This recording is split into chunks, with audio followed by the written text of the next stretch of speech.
ಎಲ್ರಿಗೂ ನಮಸ್ಕಾರ. ಭೀಮನ ಅಮಾವಾಸ್ಯೆ ಹಾಗೂ ಭಂಡಾರದ ಹಬ್ಬದ ಶುಭಾಶಯಗಳು. 1977ನೇ ಇಸ್ವಿ ಏಪ್ರಿಲಲ್ಲಿ ನನ್ನ ಎಂಗೇಜ್ಮೆಂಟ್ ಮುಗಿದಿತ್ತು. 6 ಜನ ಹೆಣ್ಮಕ್ಳು ಹುಡುಕಿ ನನ್ನ ತಂದೆ ಸುಸ್ತಾಗಿದ್ದರು. ಬೀರೂರಲ್ಲಿ ಗಂಡು ಗೊತ್ತಾಗಿ ಎಂಗೇಜ್ಮೆಂಟು ಆಗೋಯ್ತು ಅನ್ನೋ ಖುಷೀಲಿ ಒಂದೇ ತಿಂಗಳಲ್ಲಿ ಛತ್ರ ಹುಡ್ಕೋ ಸಡಗರದಲ್ಲಿದ್ದರು. ಒಂದು ದಿವಸ ಬೀರೂರಿಂದ ನಮ್ಮ ಮನೆಯವರು ಬುಟ್ಟಿ ತುಂಬ ಹೂವು ಹಣ್ಣು ಎಲ್ಲ ತೊಗೊಂಡು ಬಂದರು. ಆಳು ಆಕಾರ ಅದು ಇದ್ದರು, ಜೋರಾಗೂ ಇದ್ದರು, ಧ್ವನಿನೂ ದಪ್ಪ. ಅವ್ರನ್ನ ನೋಡಿದ್ರೆ ಸಣ್ಣಗೆ ಚಳಿ ಬರೋದು. ತುಂಬ ವಿಶ್ವಾಸ, ಚೆನ್ನಾಗಿ ಮಾತಾಡೋರು. ಎಲ್ರಿಗೂ ನಮಸ್ಕಾರ ಮಾಡಿದ್ರು. ನಮ್ಮ ಅಜ್ಜಿಯವರು ಹಳೆ ಕಾಲದವ್ರಲ್ವಾ, ಒಂದು ದೇವರು ನಮ್ಮ ಹೇಳಪ್ಪ ನಾಗರಾಜು ಅಂದರು. ಬುಟ್ಟಿ ಇಟ್ಟು ನಮಸ್ಕಾರ ಮಾಡಿದವರೇ ಶುರು ಮಾಡಿದ್ರು.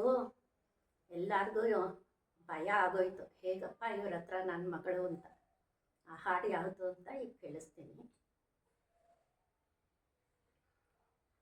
ಏಕೆ ನೀನಳುವೆ, ಏಕೆ ನೀನಗುವೆ, ನಾಳೆ ಏನೆಂದು ನೀ ಏಕೆ ಚಿಂತಿಸುವೆ, ಏಕೆ ನೀನಳುವೆ, ಏಕೆ ನೀನಗುವೆ, ನಾಳೆ ಏನೆಂದು ನೀ ಏಕೆ ಚಿಂತಿಸುವೆ, ಭುವಿಗೆ ನೀ ಬಯಸಿ ಬರಲಿಲ್ಲ, ಯಮನು ಸೆಳೆವಾಗ ಇರಲಾಗದಲ್ಲ, ಈ ಬಾಳು 3 ದಿನ ಎನ್ನುವ ನಿಜವರಿತರೆ, ಈ ಬಾಳು 3 ದಿನ ಎನ್ನುವ ನಿಜವರಿತರೆ, ಈ ಬೇಗೆ ಈ ಬವಣೆ ನಿನಗಿನ್ನಿಲ್ಲ,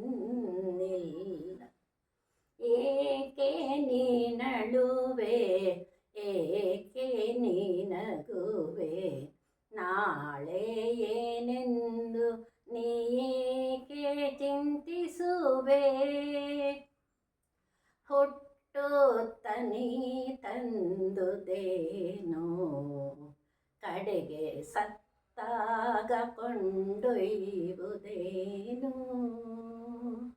ನಿನದೆನ್ನುವ ದೇಹವು ಮಣ್ಣಾಗಿ ಹೋಗುವುದು, ನಿನದೆನ್ನುವ ದೇಹವು ಮಣ್ಣಾಗಿ ಹೋಗುವುದು, ಪಾಪ ಪುಣ್ಯವು ಎರಡೆ ನಿನಗುಳಿಯುವುದು,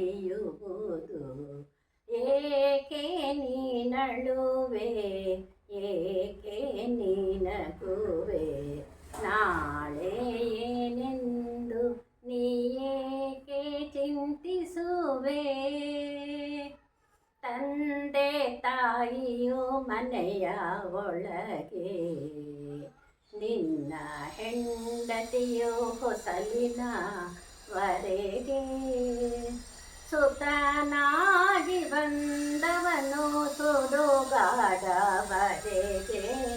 ಸುತನಾಗಿ ಬಂದವನು ಸುಡುಗಾಡವರೆಗೆ, ಕಡೆ ತನಕ ಬರುವವರು ಯಾರಿಲ್ಲ ನಿನಗೆ,